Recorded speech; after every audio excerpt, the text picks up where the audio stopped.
ਸਤਨਾਮ ਸ੍ਰੀ ਵਾਹਿਗੁਰੂ ਸਾਹਿਬ JIO. Satnam ਸ੍ਰੀ ਵਾਹਿਗੁਰੂ ਸਾਹਿਬ JIO. ਸ਼ਲੋਕ ਮਹੱਲਾ ਦੂਜਾ। ਏਕ ਨਹੀਂ ਆਸ਼ਕੀ ਦੂਜੈ ਲੱਗੈ ਜਾਏ, ਨਾਨਕ ਆਸ਼ਿਕ ਕਾਂਢੀਐ ਸਦ ਹੀ ਰਹਿ ਸਮਾਏ।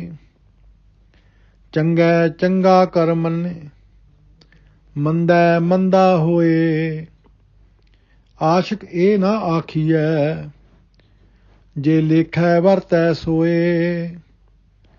ਆਸ਼ਿਕ ਇਹ ਨਾ ਆਖੀਐ ਜੇ ਲੇਖੈ ਵਰਤੈ ਸੋਏ। ਵਾਹਿਗੁਰੂ ਜੀ ਕਾ ਖਾਲਸਾ, ਵਾਹਿਗੁਰੂ ਜੀ ਕੀ ਫਤਿਹ। ਪਰਮ ਸਨਮਾਨਯੋਗ ਸਤਿਗੁਰੂ ਧੰਨ ਗੁਰੂ ਨਾਨਕ ਸਾਹਿਬ ਜੀ ਮਹਾਰਾਜ ਜੀ ਦੀ ਉਚਾਰਨ ਕੀਤੀ ਹੋਈ ਪਾਵਨ ਬਾਣੀ ਆਸਾ ਕੀ ਵਾਰ, ਜਿਸ ਦੀ ਵਿਚਾਰ ਆਪ ਜੀ ਪ੍ਰਚਾਰਕ ਸੁਚੇਤਨਾ ਸਥਾਨ ਚੈਨਲ ਤੋਂ ਸਰਵਣ ਕਰ ਰਹੇ ਹੋ। ਜਿਸ ਸ਼ਲੋਕ ਦਾ ਪਾਠ ਆਪ ਜੀ ਨੇ ਸਰਵਣ ਕੀਤਾ ਹੈ, ਇਹ ਨੰਬਰ 21 ਦੀ ਪੌੜੀ ਦਾ ਪਹਿਲਾ ਸ਼ਲੋਕ ਹੈ। ਇਸ ਸ਼ਲੋਕ ਵਿੱਚ ਦੂਸਰੇ ਪਾਤਸ਼ਾਹ ਧੰਨ ਧੰਨ ਸਾਹਿਬ ਸ੍ਰੀ ਗੁਰੂ ਅੰਗਦ ਦੇਵ ਜੀ ਮਹਾਰਾਜ ਇੱਕ ਸੱਚੇ ਪ੍ਰੇਮੀ ਦੀ ਬਾਤ ਦੱਸਦੇ ਹਨ। ਅਸਲੀ ਪ੍ਰੇਮ ਕੀ ਹੈ?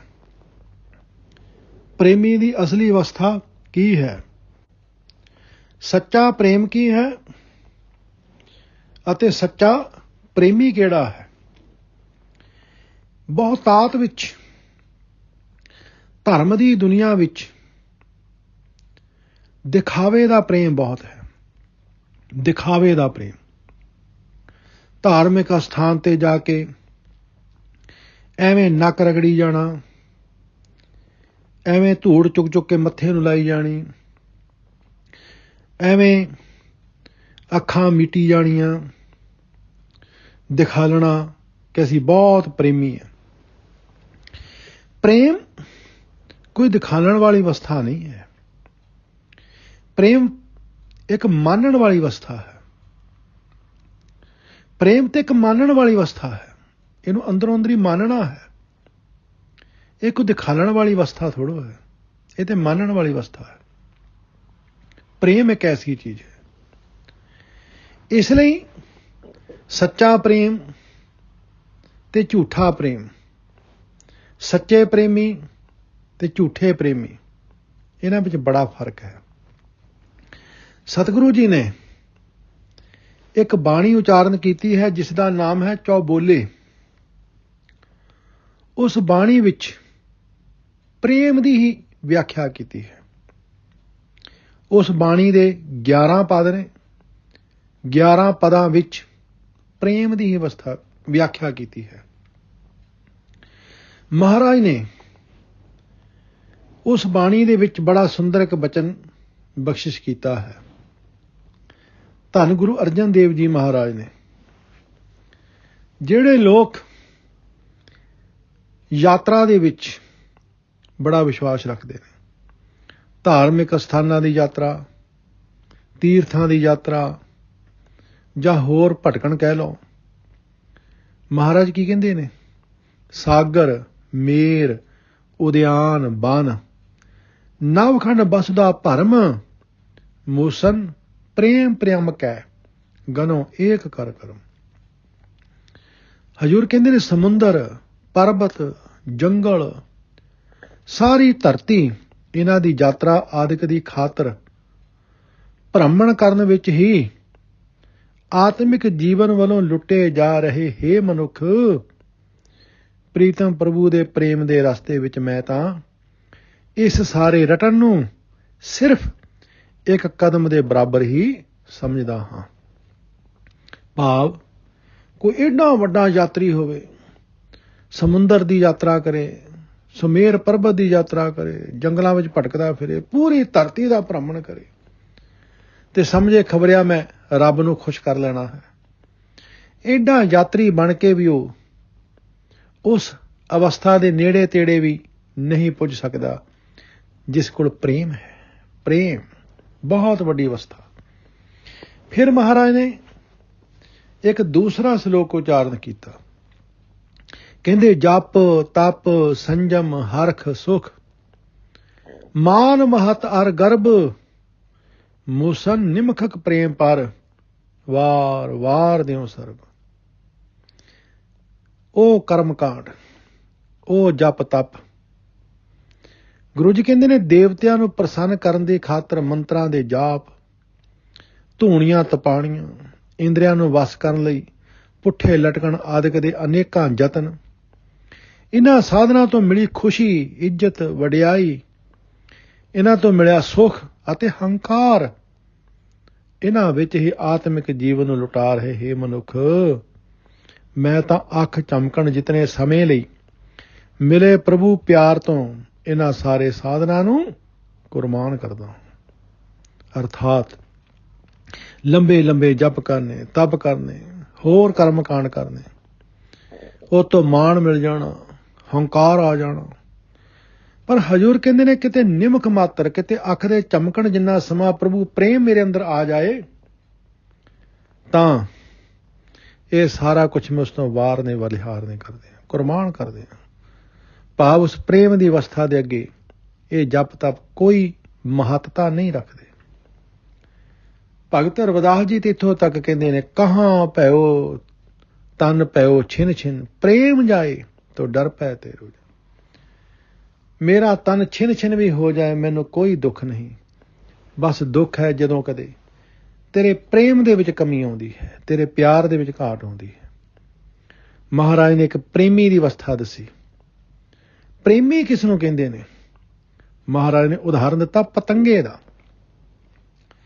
ਕਹਿੰਦੇ ਉਹ ਪਤੰਗਾ ਕਿਸ ਤਰ੍ਹਾਂ ਦੀਵੇ ਦੀ ਲਾਟ ਉੱਤੇ ਸੜ ਮਰਦਾ ਹੈ, ਪ੍ਰੇਮ ਨਿਭਾਉਂਦਾ ਹੈ। ਪ੍ਰੇਮ ਹਜ਼ੂਰ ਕਹਿੰਦੇ ਨੇ ਮਗਨ ਭਇਓ ਪ੍ਰੈ ਪ੍ਰੇਮ ਸਿਉ ਸੂਦ ਨਾ ਸਿਮਰਤ ਅੰਗ ਪ੍ਰਗਟ ਭਇਓ ਸਭ ਲੋ ਮਹਿ ਨਾਨਕ ਆਦਮ ਪਤੰਗ। ਵਿਚਾਰਾ ਨੀਚ ਜਿਹਾ ਪਤੰਗਾ ਆਪਣੇ ਪਿਆਰੇ ਜਗਦੇ ਦੀਵੇ ਦੇ ਪਿਆਰ ਵਿੱਚ ਇਤਨਾ ਮਸਤ ਹੋ ਜਾਂਦਾ ਹੈ ਕਿ ਪਿਆਰੇ ਨੂੰ ਯਾਦ ਕਰਦਿਆਂ ਉਸ ਨੂੰ ਆਪਣੇ ਸਰੀਰ ਦੀ ਸੁੱਧ ਬੁੱਧ ਨਹੀਂ ਰਹਿੰਦੀ। ਉਹ ਪਤੰਗਾ ਜਗਦੇ ਦੀਵੇ ਦੀ ਲਾਟ ਉੱਤੇ ਸੜ ਮਰਦਾ ਹੈ, ਪਰ ਆਪਣੇ ਇਸ ਇਸ਼ਕ ਦਾ ਸਦਕਾ ਹੇ ਨਾਨਕ ਨੀਚ ਜਿਹਾ ਪਤੰਗਾ ਸਾਰੇ ਜਗਤ ਵਿੱਚ ਉੱਗਾ ਹੋ ਗਿਆ। ਉਹ ਪ੍ਰੇਮ ਉਸਨੇ ਨਿਭਾਇਆ ਤੇ ਸਾਰੇ ਜਗਤ ਵਿੱਚ ਪ੍ਰਸਿੱਧ ਹੋ ਗਿਆ। ਅਗਰ ਉਹ ਪ੍ਰੇਮ ਨਾ ਨਿਭਾਉਂਦਾ ਉਸ ਪਤੰਗੇ ਨੂੰ ਕਿਸੇ ਨੇ ਯਾਦ ਕਰਨਾ ਸੀ। ਇਹ ਪ੍ਰੇਮ ਦੀ ਅਵਸਥਾ ਹੈ। ਬਸ ਅੱਜ ਦੇ ਅੰਮ੍ਰਿਤ ਬਚਨਾਂ ਵਿੱਚ ਵੀ ਮਹਾਰਾਜ ਇਹੀ ਸਮਝਾਉਂਦੇ ਨੇ। ਇਹ ਕਨੇਹੀ ਆਸ਼ਕੀ ਦੂਜੈ ਲੱਗੈ ਜਾਏ। ਦੂਜਾ ਆਪਣੇ ਪ੍ਰੀਤਮ ਨੂੰ ਛੱਡ ਕੇ ਕਿਸੇ ਹੋਰ ਵਿੱਚ। ਹਜ਼ੂਰ ਕਹਿੰਦੇ ਨੇ ਜੇ ਕੋਈ ਪ੍ਰੇਮੀ ਜਿਉੜਾ ਆਪਣੇ ਪਿਆਰੇ ਤੋਂ ਬਿਨਾਂ ਕਿਸੇ ਹੋਰ ਵਿੱਚ ਵੀ ਚਿੱਤ ਜੋੜ ਲੈ ਤਾਂ ਉਸ ਦੇ ਇਸ਼ਕ ਨੂੰ ਸੱਚਾ ਇਸ਼ਕ ਨਹੀਂ ਆਖਿਆ ਜਾ ਸਕਦਾ। ਆਸ਼ਕੀ, ਪ੍ਰੀਤੀ, ਪ੍ਰੇਮ ਦੀ ਦਸ਼ਾ, ਉਹ ਅਵਸਥਾ ਜਿੱਥੇ ਨਿਰਾ ਪ੍ਰੇਮ ਹੈ ਉੱਥੇ ਕਿਸੇ ਹੋਰ ਨਾਲ ਜੁੜਨ ਦਾ ਤੇ ਸਵਾਲ ਹੀ ਪੈਦਾ ਨਹੀਂ ਹੁੰਦਾ। ਉਸ ਪਰਮੇਸ਼ਰ ਵਾਹਿਗੁਰੂ ਨੂੰ ਛੱਡ ਕੇ ਕਿਸੇ ਹੋਰ ਪਾਸੇ ਧਿਆਨ ਦੇਣਾ, ਚਾਹੇ ਉਹ ਸੰਸਾਰੀ ਹੈ ਤੇ ਚਾਹੇ ਉਹ ਧਾਰਮਿਕ ਹੈ, ਧਿਆਨ ਤੇ ਹੋਰ ਪਾਸੇ ਚਲਾ ਗਿਆ ਨਾ। ਇਹ ਠੀਕ ਹੈ ਕਿ ਕਿਸੇ ਦਾ ਧਿਆਨ ਸੰਸਾਰੀ ਪਦਾਰਥਾਂ ਵੱਲ ਚਲਾ ਗਿਆ। ਹੇ ਰੱਬ ਜੀ ਮੈਨੂੰ ਸੋਨਾ ਦਿਓ, ਮੈਨੂੰ ਚਾਂਦੀ ਦਿਓ, ਮੈਨੂੰ ਚੰਗਾ ਘਰ-ਬਾਰ ਦਿਓ। ਧਾਰਮਿਕ ਤੌਰ ਤੇ ਕੀ ਹੈ? ਰੱਬ ਜੀ ਮੈਨੂੰ ਸਵਰਗ ਦਿਓ, ਮੈਨੂੰ ਬੈਕੁੰਠ ਦਿਓ, ਮੈਨੂੰ ਮੁਕਤੀ ਦਿਓ। ਧਿਆਨ ਤੇ ਹੋਰ ਪਾਸੇ ਚਲਾ ਗਿਆ। ਇਹ ਪ੍ਰੇਮੀ ਦੀ ਅਵਸਥਾ ਹੀ ਨਹੀਂ ਹੈ। ਧਿਆਨ ਭਟਕਣ ਦਾ ਅਰਥ ਹੀ ਕੀ ਹੈ? ਗੁਰੂ ਨਾਨਕ ਪਾਤਸ਼ਾਹ ਜੀ ਨੇ ਕੁਚੱਜੀ ਨਾਮਕ ਬਾਣੀ ਵਿੱਚ ਬਖਸ਼ਿਸ਼ ਕੀਤਾ ਹੈ। ਕਹਿਣ ਲੱਗੇ, ਕਿਸ ਨੂੰ ਕਹਿੰਦੇ ਨੇ ਦੂਜਾ ਲੱਗਿਆ ਜਾਏ? ਜਦੋਂ ਪ੍ਰੇਮ ਦੇ ਵਿੱਚ ਕੁਝ ਹੋਰ ਆ ਵੜੇ, ਜਦੋਂ ਸੱਚੇ ਪ੍ਰੇਮ ਦੇ ਵਿੱਚ ਕੋਈ ਲੋਭ, ਕੋਈ ਲਾਲਚ ਆ ਵੜੇ, ਕੁਝ ਹੋਰ ਆ ਜਾਏ। ਹਜ਼ੂਰ ਦੇ ਬਚਨ ਨੇ, ਸੋਇਨਾ ਰੂਪਾ ਰੰਗਲਾ ਮੋਤੀ ਤੈ ਮਾਣਕ ਜੀਓ, ਸੇ ਵਸਤੂ ਸ਼ਹਿ ਦਿੱਤੀਆਂ, ਮੈਂ ਤਿੰਨ ਸਿਉ ਲਾਇਆ ਚਿੱਤ ਜੀਓ। ਹੇ ਸਹੇਲੀਏ, ਵੇਖ ਮੇਰੀ ਅਭਾਗਤਾ, ਸੋਨਾ, ਚਾਂਦੀ, ਮੋਤੀ ਤੇ ਹੀਰੇ ਆਦਿਕ ਸੋਹਣੇ ਕੀਮਤੀ ਪਦਾਰਥ, ਇਹ ਚੀਜ਼ਾਂ ਪ੍ਰਭੂ ਪਤੀ ਨੇ ਮੈਨੂੰ ਦਿੱਤੀਆਂ। ਮੈਂ ਉਸ ਨੂੰ ਭੁਲਾ ਕੇ ਉਸ ਦੀਆਂ ਦਿੱਤੀਆਂ ਇਹਨਾਂ ਚੀਜ਼ਾਂ ਨਾਲ ਪਿਆਰ ਪਾ ਲਿਆ। ਭਾਵ ਦਾਤੇ ਨੂੰ ਭੁਲਾ ਦਿੱਤਾ, ਦਾਤਾ ਨਾਲ ਪਿਆਰ ਪਾ ਲਿਆ। ਮੰਦਰ, ਮਿੱਟੀ, ਸੰਦੜੇ, ਪੱਥਰ ਕੀਤੇ ਰਾਸ ਜੀਓ, ਹੋ ਇੰਨੀ ਟੋਲੀ ਭੁੱਲੀਏ ਤਿਸ ਕੰਤ ਨਾ ਬੈਠੀ ਪਾਸ ਜੀਓ। ਮਿੱਟੀ, ਪੱਥਰ ਆਦਿਕ ਦੇ ਬਣਾਏ ਹੋਏ ਸੋਹਣੇ ਘਰ, ਇਹੀ ਮੈਂ ਆਪਣੀ ਰਾਸ ਪੂੰਜੀ ਬਣਾ ਲਿਆ। ਮੈਂ ਇਹਨਾਂ ਸੋਹਣੇ ਪਦਾਰਥਾਂ ਵਿੱਚ ਹੀ ਫਸ ਕੇ ਗਲਤੀ ਖਾ ਗਈ। ਇਹ ਪਦਾਰਥ ਦੇਣ ਵਾਲੇ ਉਸ ਖਸਮ ਪ੍ਰਭੂ ਦੇ ਪਾਸ ਮੈਂ ਨਾ ਬੈਠੀ। ਬਸ ਇਹਨੂੰ ਕਹਿੰਦੇ ਨੇ ਦੂਜੇ ਲੱਗੇ ਜਾਏ। ਦੁਨਿਆਵੀ ਪਦਾਰਥਾਂ ਦੀਆਂ ਮੰਗਾਂ ਸ਼ੁਰੂ ਹੋ ਗਈਆਂ। ਪਰਮਾਤਮਾ ਨਾਲ ਪਿਆਰ ਪਾਉਣ ਦੀ ਬਜਾਏ ਦੁਨਿਆਵੀ ਪਦਾਰਥਾਂ ਨਾਲ ਹੀ ਪਿਆਰ ਪਾੜ ਕੇ ਬੈਠ ਗਏ। ਇੱਥੇ ਬਸ ਨਹੀਂ, ਧਾਰਮਿਕ ਤੌਰ ਤੇ ਵੀ ਗਲਤੀ ਕਰਦੇ ਹਾਂ। ਅਸੀਂ ਧਾਰਮਿਕ ਤੌਰ ਤੇ ਵੀ ਭੁੱਲ ਕਰਦੇ ਹਾਂ। ਮਹਾਰਾਜ ਕਹਿੰਦੇ ਨੇ, ਜਿਹੜੇ ਅਸਲੀ ਪ੍ਰੇਮੀ ਨੇ ਉਹ ਦੁਨਿਆਵੀ ਪਦਾਰਥਾਂ ਦੀ ਤੇ ਗੱਲ ਛੱਡੋ, ਉਹ ਧਾਰਮਿਕ ਵੀ ਕੋਈ ਮੰਗ ਨਹੀਂ ਰੱਖਦੇ। ਮਹਾਰਾਜ ਦੇ ਬਚਨ ਨੇ, ਸੁਰਗ ਮੁਕਤ ਬੈਕੁੰਠ ਸਭ ਵਾਂਛੈ, ਨਿਤ ਆਸਾ ਆਸ ਕਰੀਜੈ, ਹਰ ਦਰਸ਼ਨ ਕੇ ਜਨ ਮੁਕਤ ਨਾ ਮੰਗ ਹੈ, ਹਰ ਦਰਸ਼ਨ ਤ੍ਰਿਪਤ ਮਨ ਤੀਜੈ। ਹਜ਼ੂਰ ਕਹਿੰਦੇ ਨੇ, ਸਾਰੇ ਲੋਕ ਸੁਰਗ ਮੁਕਤੀ ਬੈਕੁੰਠ ਹੀ ਮੰਗਦੇ ਰਹਿੰਦੇ ਹਨ। ਸਦਾ ਸੁਰਗ ਮੁਕਤੀ ਬੈਕੁੰਠ ਦੀ ਹੀ ਆਸ ਕੀਤੀ ਜਾ ਰਹੀ ਹੈ। ਪਰ ਪਰਮਾਤਮਾ ਦੇ ਦਰਸ਼ਨ ਦੇ ਪ੍ਰੇਮੀ ਭਗਤ ਮੁਕਤੀ ਨਹੀਂ ਮੰਗਦੇ। ਪਰਮਾਤਮਾ ਨੂੰ ਮਿਲ ਕੇ ਪਰਮਾਤਮਾ ਦੇ ਦਰਸ਼ਨ ਦੇ ਰਜੀਵੇਂ ਨਾਲ ਉਹਨਾਂ ਦਾ ਮਨ ਸ਼ਾਂਤ ਰਹਿੰਦਾ। ਇਹ ਹੈ ਪ੍ਰੇਮੀ ਦੀ ਅਵਸਥਾ। ਇਸ ਲਈ ਸਤਿਗੁਰੂ ਗੁਰੂ ਅੰਗਦ ਦੇਵ ਜੀ ਮਹਾਰਾਜ ਵੀ ਇਹੀ ਸਮਝਾਉਂਦੇ ਨੇ, ਕਹਿੰਦੇ ਇਹ ਕਨੇਹੀ ਆਸ਼ਕੀ, ਦੂਜੇ ਲੱਗੇ ਜਾਏ। ਭਾਈ ਤੁਹਾਡਾ ਕਾਹਦਾ ਪ੍ਰੇਮ ਹੈ? ਇਹ ਤੁਹਾਡੀ ਕਾਹਦੀ ਪ੍ਰੀਤੀ ਹੈ? ਤੁਸੀਂ ਦੂਜੇ ਭਾਵ 'ਚ ਲੱਗੇ ਹੋਏ ਹੋ। ਤੁਸੀਂ ਹੋਰ ਹੀ ਆਸਾਵਾਂ ਰੱਖ ਕੇ ਬੈਠੇ ਹੋ। ਤੁਸੀਂ ਹੋਰ ਹੀ ਮੰਗਾਂ ਦੀ ਲਿਸਟ ਬਣਾ ਕੇ ਰੱਬ ਦੇ ਅੱਗੇ ਰੱਖੀ ਹੋਈ ਹੈ। ਤੁਸੀਂ ਕਾਹਦੇ ਪ੍ਰੇਮੀ ਹੋ? ਨਾਨਕ ਆਸ਼ਕ ਕਾਂਢੀਐ, ਸਦ ਹੀ ਰਹਿ ਸਮਾਏ। ਕਾਂਢੀਐ ਕਿਹਾ ਜਾਂਦਾ ਹੈ, ਕਹੀਦਾ ਹੈ। ਰਹਿ ਸਮਾਏ, ਸਮਾਏ ਰਹੇ, ਮਸਤ ਰਹੇ, ਆਪਣੇ ਹੀ ਪ੍ਰੀਤਮ ਦੀ ਯਾਦ ਵਿੱਚ ਡੁੱਬਾ ਰਹੇ। ਹਜ਼ੂਰ ਕਹਿੰਦੇ ਨੇ, ਹੇ ਨਾਨਕ, ਉਹੀ ਮਨੁੱਖ ਸੱਚਾ ਆਸ਼ਕ ਕਿਹਾ ਜਾ ਸਕਦਾ ਹੈ ਜੋ ਹਰ ਵੇਲੇ ਆਪਣੇ ਹੀ ਪ੍ਰੀਤਮ ਦੀ ਯਾਦ ਵਿੱਚ ਡੁੱਬਾ ਰਹੇ। ਬਸ ਕੋਈ ਮੰਗ ਨਹੀਂ, ਨਾ ਸੰਸਾਰੀ ਨਾ ਧਾਰਮਿਕ। ਇੱਕ ਮਛਲੀ ਪਾਣੀ ਦੇ ਵਿੱਚ ਹਰ ਸਮੇਂ ਲੀਨ ਰਹਿੰਦੀ ਹੈ। ਉਹ ਕਦੇ ਨਹੀਂ ਕਹਿੰਦੀ ਕਿ ਮੈਨੂੰ ਹੁਣ ਕੋਈ ਹੋਰ ਸਾਗਰ ਚਾਹੀਦਾ ਹੈ, ਕੋਈ ਬਾਹਰਲੀ ਹਵਾ ਚਾਹੀਦੀ ਹੈ। ਨਾ, ਉਹ ਪਾਣੀ ਵਿੱਚ ਸੰਤੁਸ਼ਟ ਹੈ, ਖੁਸ਼ ਹੈ। ਉਹਨੂੰ ਪਤਾ ਪਾਣੀ ਹੀ ਮੇਰਾ ਜੀਵਨ ਹੈ। ਬਸ ਇਸ ਲਈ ਮਹਾਰਾਜ ਨੇ ਮਛਲੀ ਦਾ ਵਾਰ-ਵਾਰ ਪ੍ਰਮਾਣ ਬਾਣੀ ਵਿੱਚ ਦਿੱਤਾ ਹੈ। ਮਹਾਰਾਜ ਕਹਿੰਦੇ ਨੇ, ਗੁਣ ਗੋਬਿੰਦ ਗਾਇਓ ਨਹੀਂ, ਜਨਮ ਆਕਾਰਥ ਕੀਨ, ਕਹੋ ਨਾਨਕ ਹਰ ਭਜ ਮਨਾ, ਜਿਹ ਬਿਦ ਜਲ ਕੋ ਮੇ। ਏਦਾਂ ਪ੍ਰੇਮੀ ਬਣ ਜਾ ਜਿਸ ਤਰ੍ਹਾਂ ਮਛਲੀ ਪਾਣੀ ਦੀ ਪ੍ਰੇਮੀ ਹੈ। ਮਹਾਰਾਜ ਕਹਿੰਦੇ ਨੇ, ਇੱਕ ਹੋਰ ਆਸ਼ਕ ਹੈ, ਚੰਗਾ ਚੰਗਾ ਕਰ ਮੰਨੇ, ਮੰਦਾ ਮੰਦਾ ਹੋਏ।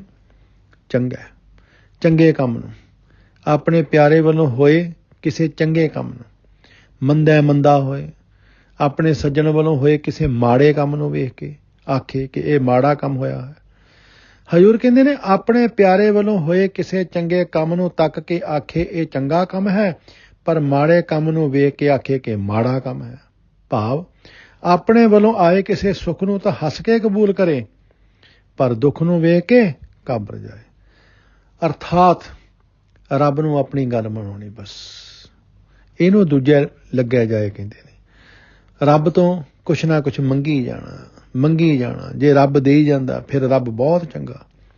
ਜੇ ਕੁਛ ਨਹੀਂ ਮਿਲਿਆ ਤੇ ਫਿਰ ਰੱਬ ਬਹੁਤ ਮਾੜਾ।